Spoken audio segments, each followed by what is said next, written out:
Falar de urbanismo e construção implica ter presente a história do ambiente construído.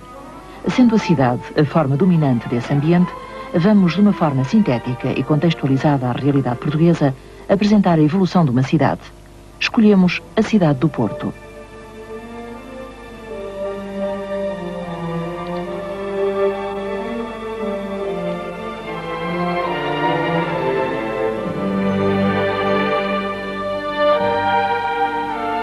Sobre as origens da cidade do Porto, há pouca documentação. A toponímia dá-nos informações de indícios de ocupação remota, a nordeste, na zona planáltica da cidade.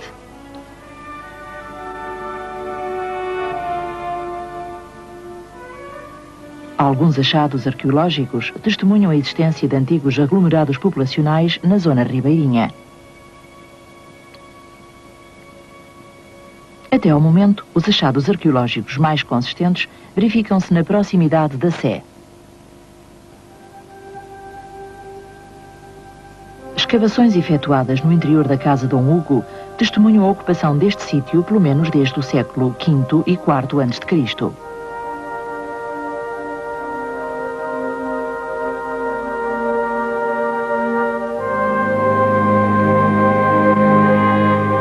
Trata-se de uma zona periférica em relação ao Morro da Cividade, local onde provavelmente se terão instalado os primeiros habitantes do núcleo populacional que deu origem à atual cidade do Porto.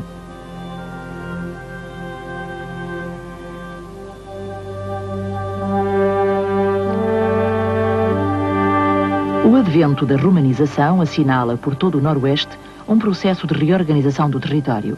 Assim, emergem certas cidâneas que passam a controlar áreas mais extensas, tendendo a dominar outros castros nelas inseridos.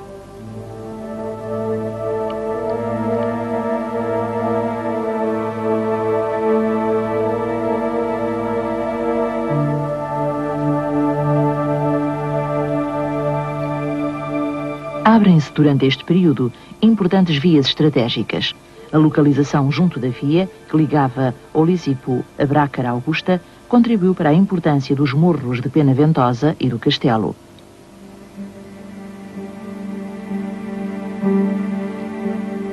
Achados romanos de uma e outra margem do rio fazem crer que as duas margens se desenvolveram simultaneamente.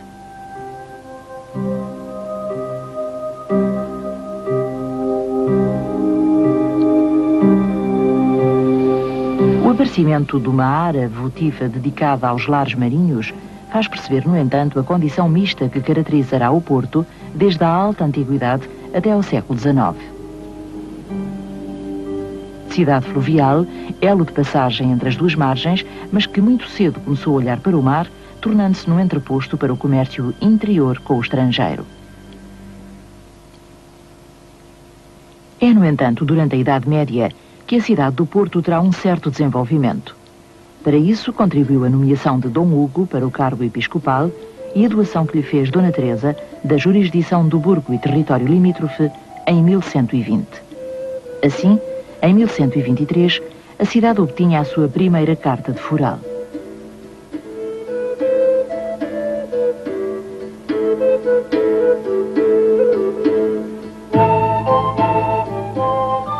Inicialmente, o burgo dispunha apenas de uma ermida, à volta da qual se tinha desenvolvido a povoação.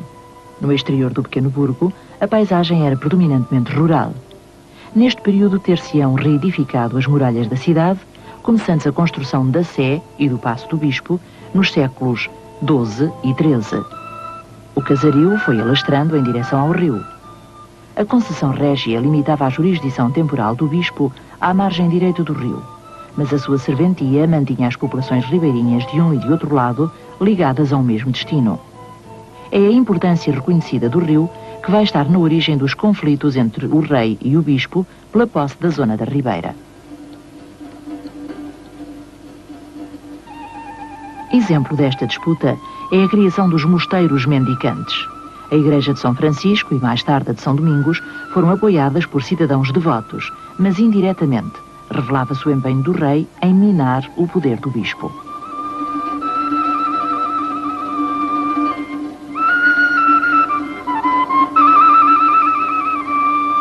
O foco mais aceso da disputa situava-se na margem direita do rio de Vila. A construção da alfândega, no reinado de Dom Afonso IV, é a afirmação do poder crescente do rei na zona ribeirinha e corresponde, por outro lado, a um desenvolvimento urbanístico dessa área.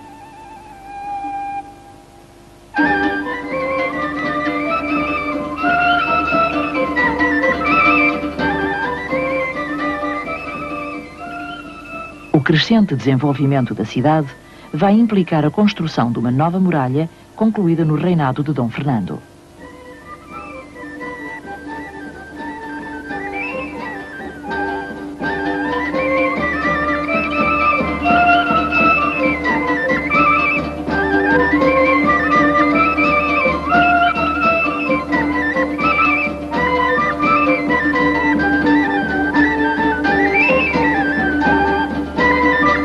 Os judeus instalaram-se inicialmente em Monchique.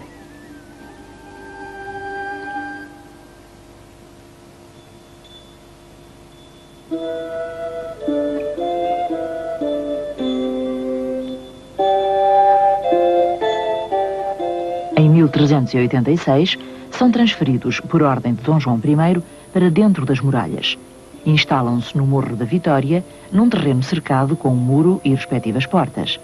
No seu interior, desenvolveu-se um pequeno burgo, ordenado de acordo com o eixo principal, no sentido norte-sul. Trata-se de um fenómeno de loteamento urbano em pleno século XV. Com a extinção da judiaria, altera-se o quadro urbanístico da Vitória, deixando de ser um recinto fechado, construindo-se a Rua das Taipas e a Travessa de São Bento. Atualmente pouco resta das habitações que estiveram na base da expansão urbana do Porto no século XV. Podemos falar das casas de torre, executadas em granito, como por exemplo a de Pedro Cem. No século XVI iniciava-se a construção das primeiras moradias na Rua de Belmonte, começava assim o processo de urbanização de toda a margem do rio de Vila.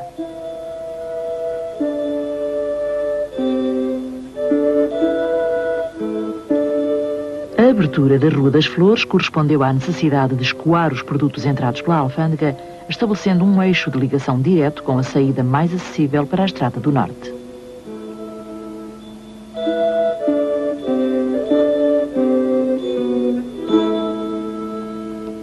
O gosto pelos ambientes de luxo por parte da aristocracia mercantil, comprovado pelos palácios então construídos na Rua das Flores, acompanha o interesse pela cultura renascentista, do qual é exemplo a Igreja da Foz.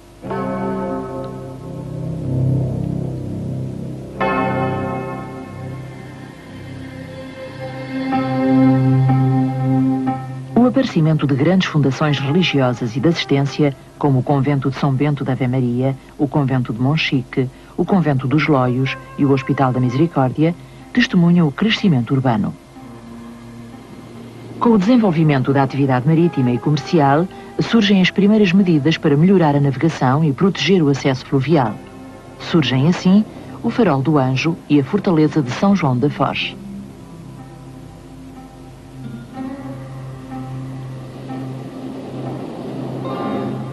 A preocupação de defender os acessos fluviais ressurge durante o domínio espanhol.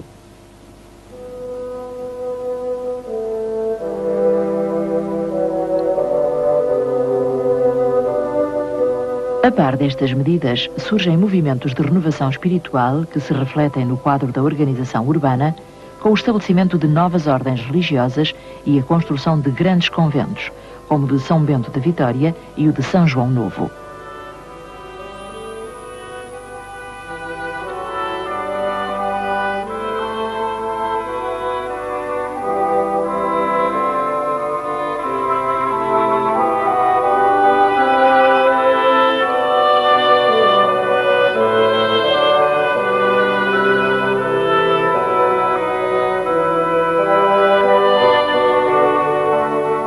Em 1583, o Porto passa a ter 3 freguesias. A Sé, que corresponde ao Burgo Alto,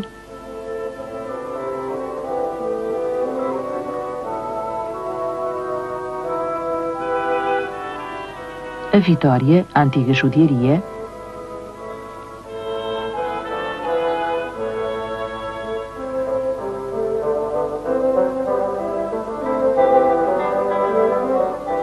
e São Nicolau, o aglomerado ribeirinho.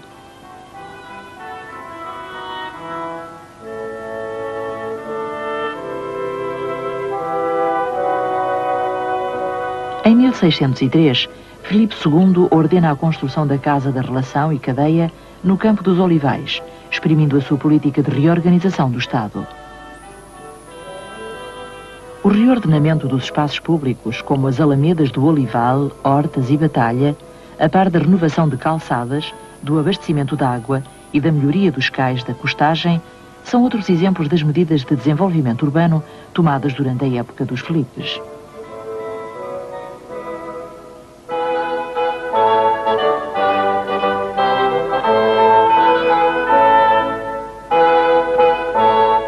Depois da restauração, as preocupações com a defesa dos acessos marítimos implicaram a construção, entre 1661 e 1662, da fortaleza do Castelo do Queijo.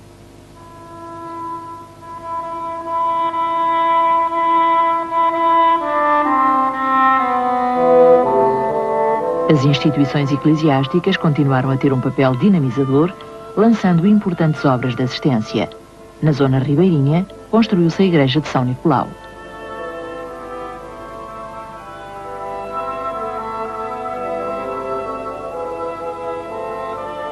Em 1687, realizava-se o primeiro projeto de praça no centro da cidade antiga. Não sendo possível concretizá-lo, procurou-se uma alternativa, desta vez fora das muralhas, no chamado Campo das Hortas. Este projeto, no entanto, só irá ser concretizado mais tarde, entre 1718 e 1725. É também em 1725 que chega ao porto Nicolau Nasoni, contratado pela classe eclesiástica para as obras da Sé. A moda italiana invade a cidade. As torres, as fachadas teatrais,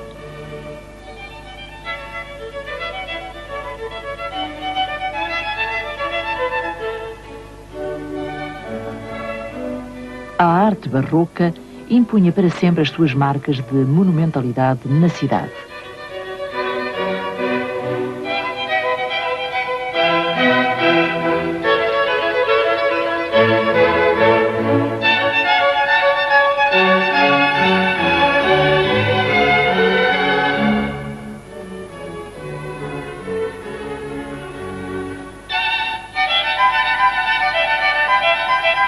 O século XVIII foi marcado pela crescente produção vinícola e pelo predomínio do comércio inglês, sendo decisiva, no quadro económico que se desenhava, a criação da Companhia de Agricultura das Vinhas do Alto Douro pelo Marquês de Pombal. A contestação popular, manifestada pela política monopolista do Marquês de Pombal, originou um motim violentamente reprimido. Na sequência destes acontecimentos, Pombal coloca no Porto, como governador, João de Almada, homem de sua inteira confiança, a quem estava ligado por laços de parentesco.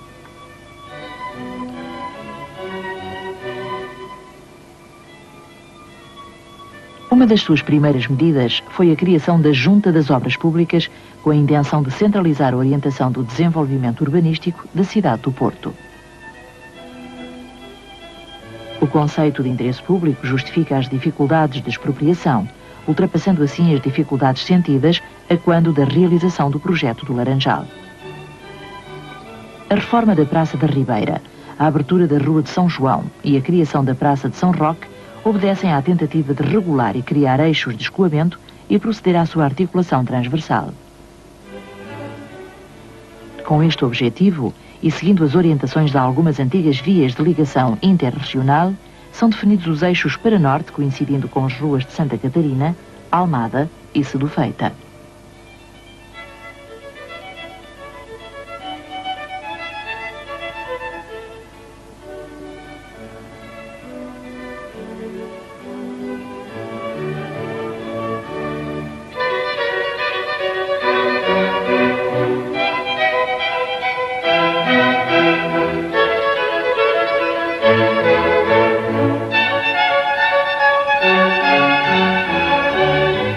A ligação com Penafiel passa a efetuar-se pela Rua Direita, a atual Santo Ildefonso.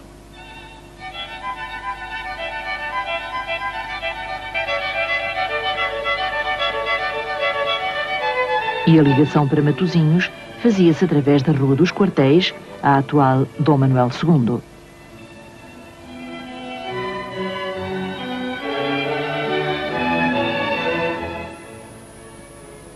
A rematar o eixo central, vai ser construída uma praça onde se instalará o principal quartel da cidade.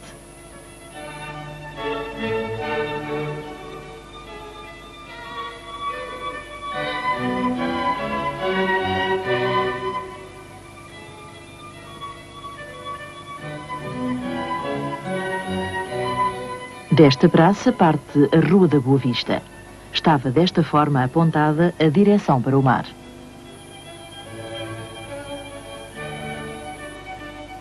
Estes vetores de expansão urbana implicarão a criação de normas para a construção de edifícios. As fachadas seguem os princípios do neoclassicismo, inspiradas pela grande influência inglesa na cidade, através do cônsul britânico John Whitehead.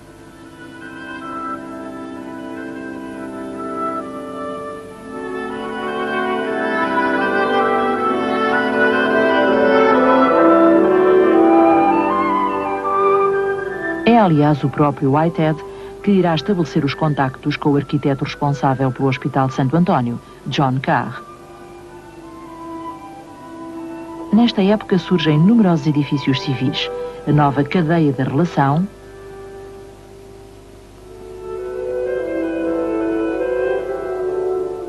o Hospital do Carmo,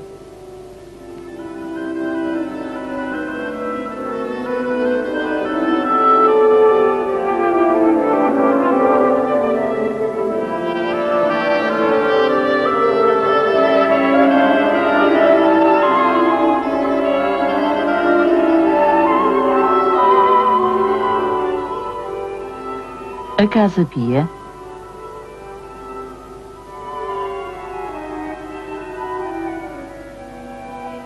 o Teatro de São João, destruído em 1908 por um incêndio e reconstruído entre 1912 e 1918, segundo o projeto de Marques da Silva.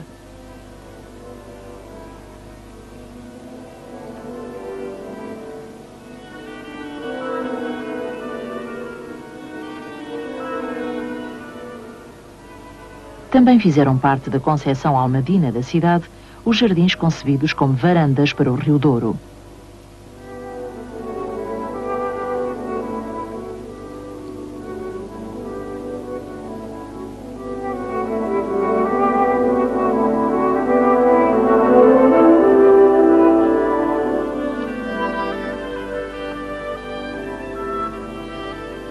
Com esse olhar, avistava-se a outra margem, onde era intensa a atividade resultante da produção de vinho do Porto. Mas como alcançar o outro lado? A ligação possível entre as duas margens era efetuada por arrais e barqueiros. O projeto de uma ponte sobre o Douro começava a esboçar-se para se tornar realidade apenas no século seguinte.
O grande desenvolvimento da cidade do Porto durante a segunda metade do século XVIII, impulsionado por João de Almada e mais tarde por seu filho Francisco de Almada, teve como principal consequência confirmar a ligação da cidade com o rio, por via da política monopolista de produção de vinho do Porto.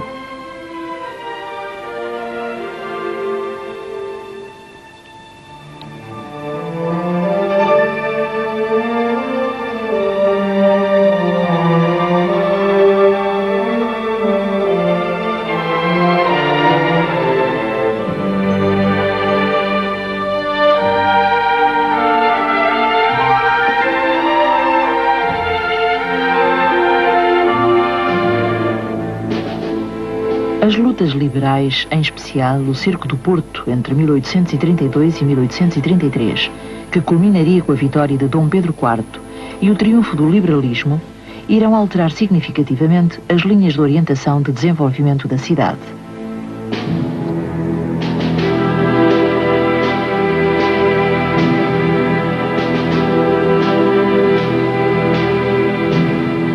Os fatores político-militares de extrema importância durante este período refletem-se na importância dada ao valor estratégico das ligações marítimas.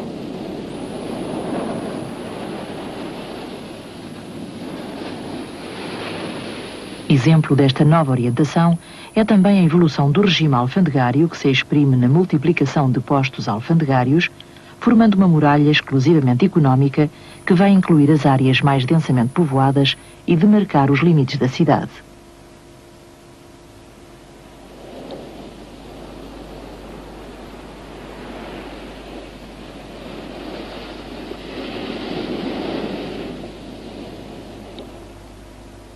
Em termos administrativos, o Porto vai ser dividido em 3 bairros: Sedufeita,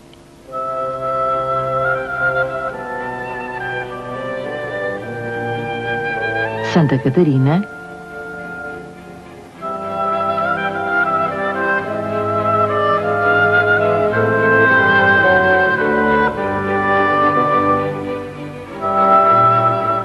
e Santo Ovídio.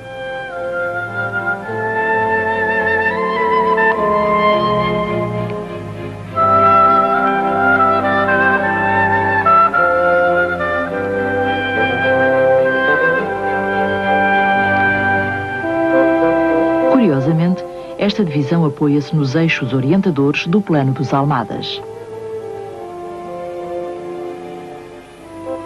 Até ao período regenerador, o Porto assiste à afirmação de uma poderosa burguesia mercantil.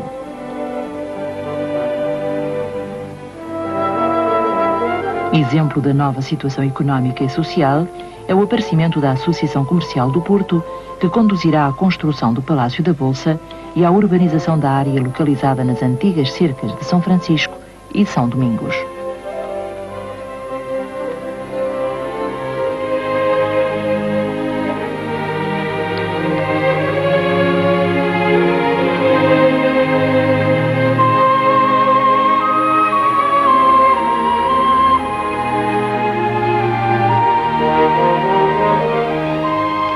A nova conjuntura política, económica e social vai implicar a transformação da zona ribeirinha. Uma ponte pêncil facilitará as ligações com a margem sul e com a cidade de Lisboa.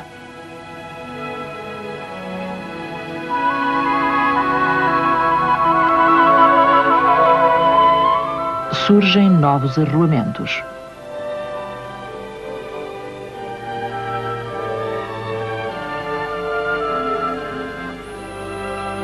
Constrói-se a nova alfândega, em 1861, que ampliará o cais fluvial e melhorará os seus acessos.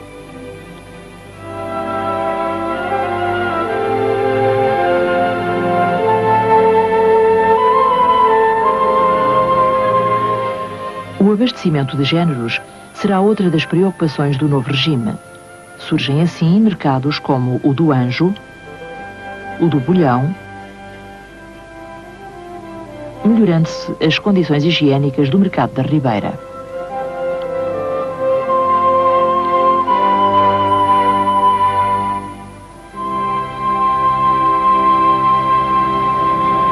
Os jardins, agora inseridos no centro da cidade, como o de São Lázaro e o da Cordoaria, exprimem uma nova concepção de cidade.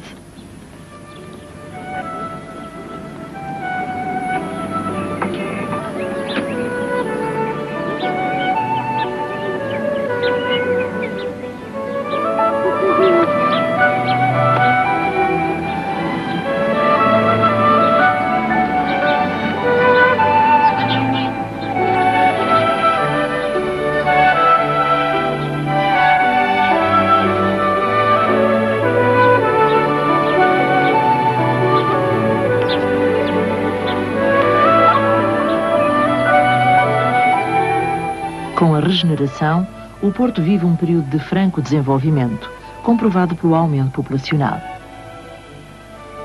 Desenvolvem-se as indústrias, construindo-se várias fábricas.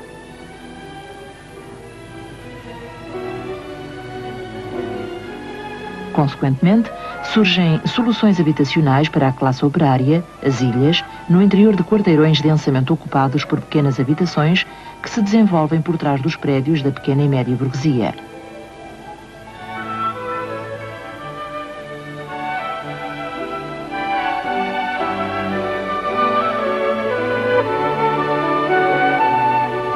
Pontualmente, surgem alguns bairros operários, como o do comércio do Porto. O crescente desenvolvimento económico e social vai implicar uma série de medidas que visam o estabelecimento de transportes públicos. As ligações ferroviárias iniciam-se em 1875, com a inauguração da Estação da Campanhã.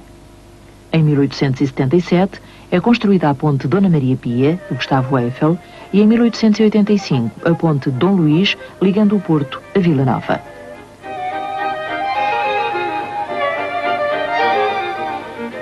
Estas pontes são exemplo da construção em ferro que deixou outras marcas significativas na cidade,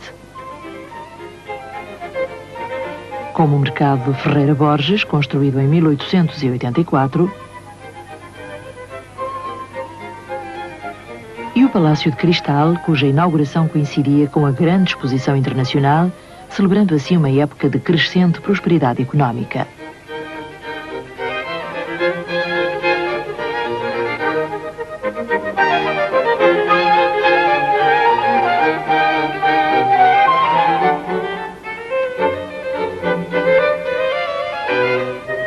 O início do século XX vai ser marcado pela construção da Estação de São Bento, iniciada em 1900 e inaugurada em 1915.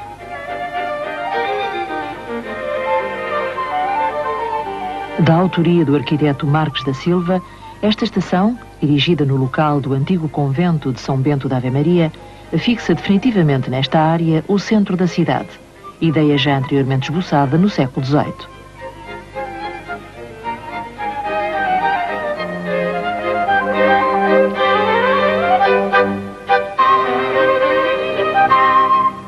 A antiga Praça Nova, denominada mais tarde Dom Pedro IV e atualmente Praça da Liberdade, era o fórum do período constitucional, coroado no seu centro pela estátua de Dom Pedro IV.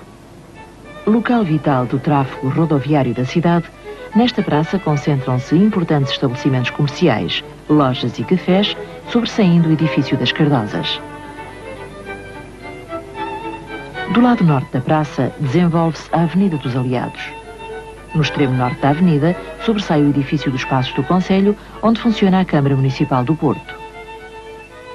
A procura de um plano global de urbanização foi um dos principais objetivos das autoridades do município.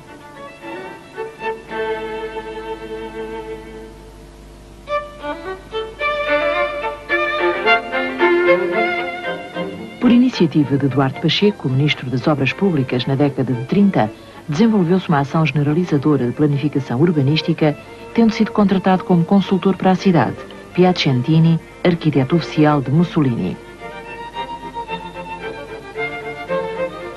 Neste trabalho fixaram-se algumas diretivas que irão marcar o desenvolvimento da cidade.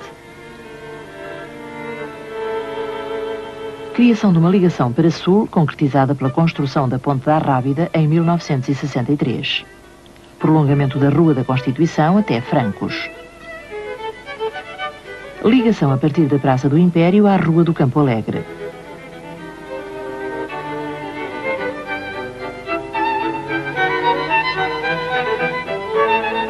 A partir dos anos 40, será generalizada a ideia de monumentalidade aplicada aos empreendimentos oficiais de maior escala. No Porto, como não se construíram grandes edifícios, é no arranjo da Sé que esse espírito vai ser aplicado.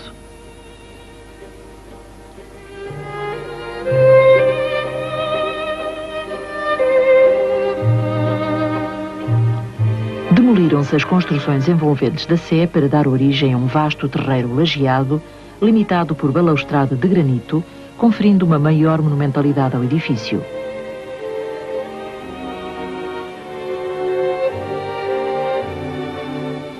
Paralelamente, vão surgindo algumas iniciativas modernistas, como o Coliseu do Porto, da autoria de Cassiano Branco.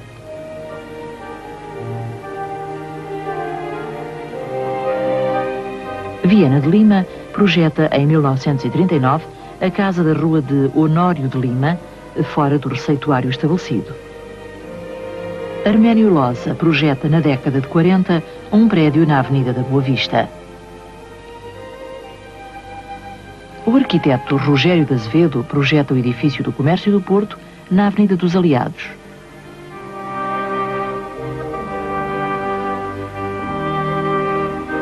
Em 1930, o mesmo arquiteto projeta a garagem do Comércio do Porto. As novas tecnologias de construção são aqui inovadoras e aplicadas com sabedoria na concepção estrutural, volumétrica e espacial do edifício.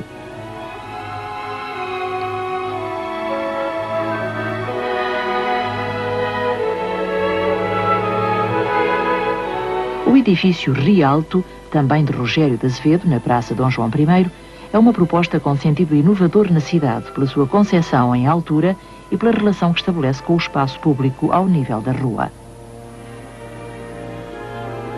O Bloco da Carvalhosa, projetado em 1945 por Arménio Losa e Cassiano Barbosa, apresenta inovações no seu aspecto formal, organização interna e na relação que estabelece com a rua.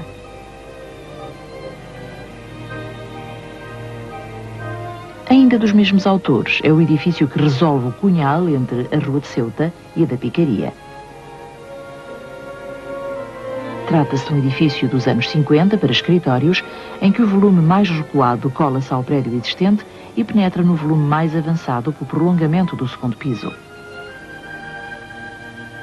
Um extenso mural de Augusto Gomes, localizado na parte mais recuada do edifício, contribui para levantar o volume do prédio e enfatizar o percurso até ao seu acesso.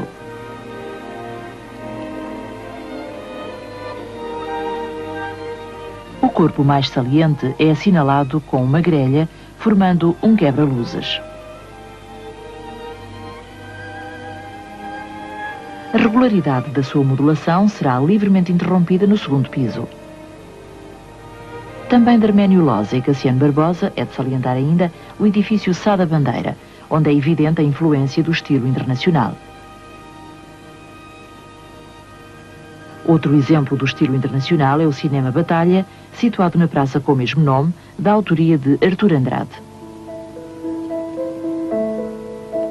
A obra arquitetónica de Viana de Lima, projetada nos anos 50 e inícios dos anos 60, revela forte influência do arquiteto francês Le Corbusier.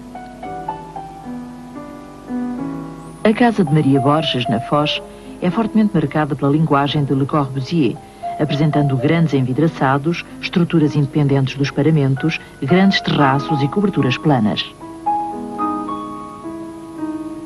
O Bloco de Costa Cabral, realizado em 1953, utiliza uma organização segundo um esquema de rua interior, à semelhança do edifício de Marselha, de Le Corbusier. Ainda de Viana de Lima, de 1961, é a Faculdade de Economia, caracterizada por um desenho vigoroso, sublinhado por um geometrismo de placagem de betão. As águas das chuvas escorrem de uma grande goteira para um espelho d'água situado no lado direito da entrada principal. O edifício tem uma presença de grande estabilidade, marcado por aberturas horizontais modeladas, por vezes protegidas por paraçóis.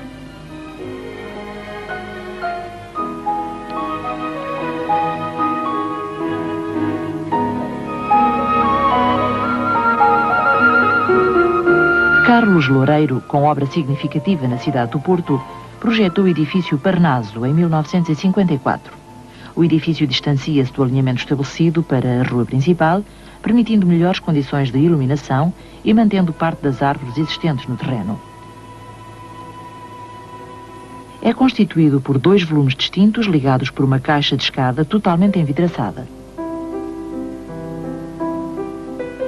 Em 1959, Carlos Loureiro é responsável pelo arranjo da Zona do Luso.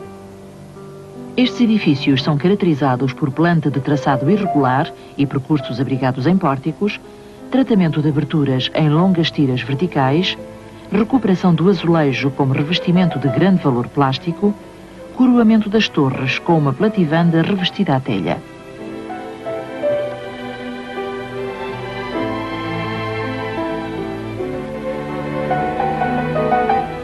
Também de Carlos Loureiro é o edifício Sogim, conjunto de dimensão apreciável e de grande presença na cidade. Cisa Vieira, discípulo de Fernando Távora, projetou na cidade do Porto várias obras arquitetónicas. A respeito de sua obra, Sérgio Fernandes afirma: criar o novo, sentindo e interpretando tudo aquilo que o tempo nos legou, é qualidade que a sua conduta profissional ampliará em sucessivos refinamentos.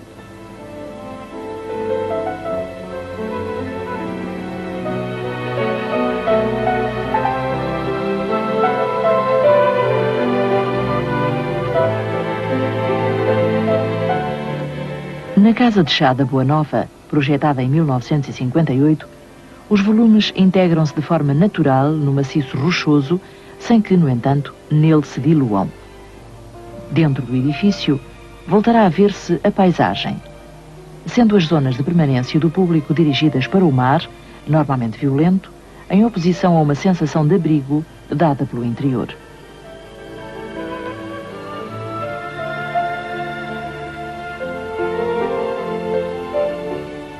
As madeiras têm lugar de honra nos acabamentos e são tratadas com imensos pormenores, em oposição às paredes brancas e lisas.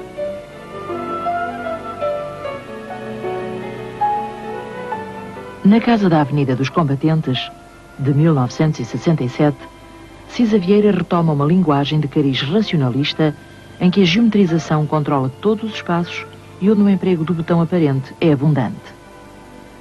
Longos muros sobrepõem-se aos volumes visíveis da rua, para uma abertura total do interior com o exterior, na zona da cozinha e sala comum. A Faculdade de Arquitetura do Porto foi um projeto elaborado em duas fases. Primeiro, a reconstrução de uma propriedade constituída por uma moradia, cavalariças e jardim, e a construção do pavilhão Carlos Ramos.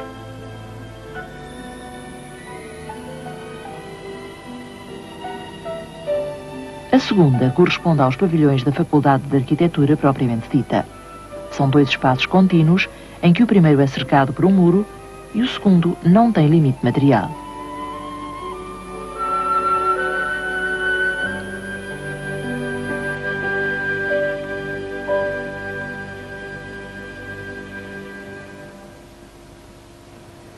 As preocupações com a habitação social implicaram a realização de um plano de extinção das ilhas.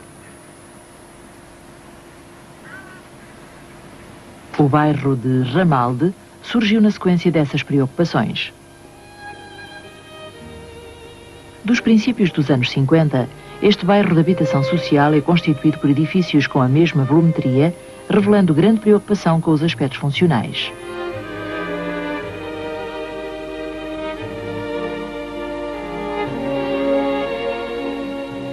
Em 1969, por iniciativa da Câmara Municipal do Porto e dirigida por Fernando Távora, inicia-se uma experiência piloto que servirá de exemplo e irá provocar futuras intervenções em zonas de interesse cultural e histórico. Esta intervenção será caracterizada por uma grande preocupação social associada a problemas urbanísticos e arquitetónicos.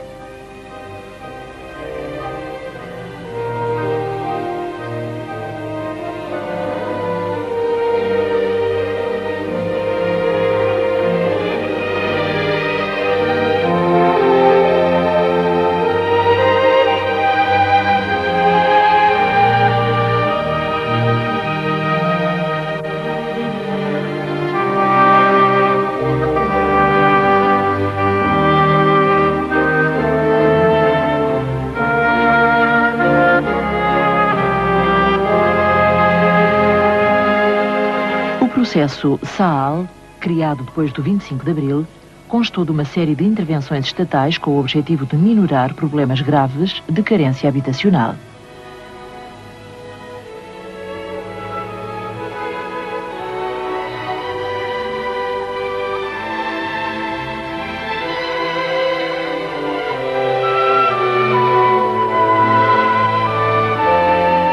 Este programa encontrou no Porto uma expressão mais homogénea. Deu-se preferência a casas em bandas geralmente de 2 níveis, como em São Vítor, de Cisa Vieira.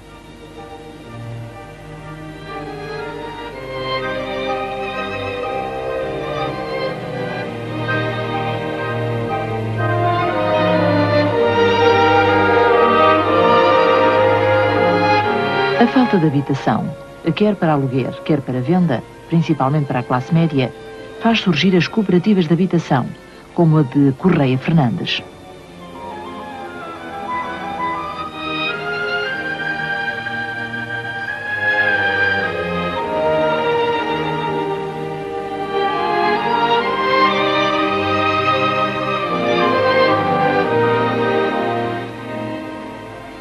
Os problemas criados com o desenvolvimento desorganizado da cidade levam à necessidade de um plano diretor.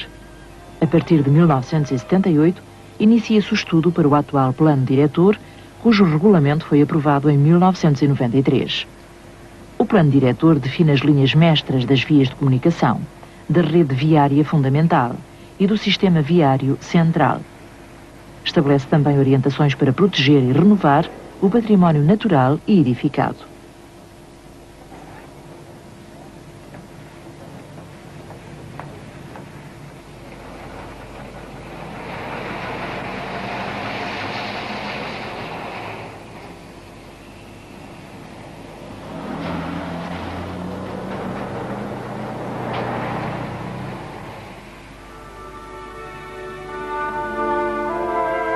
O plano diretor estabelece apenas as regras do jogo.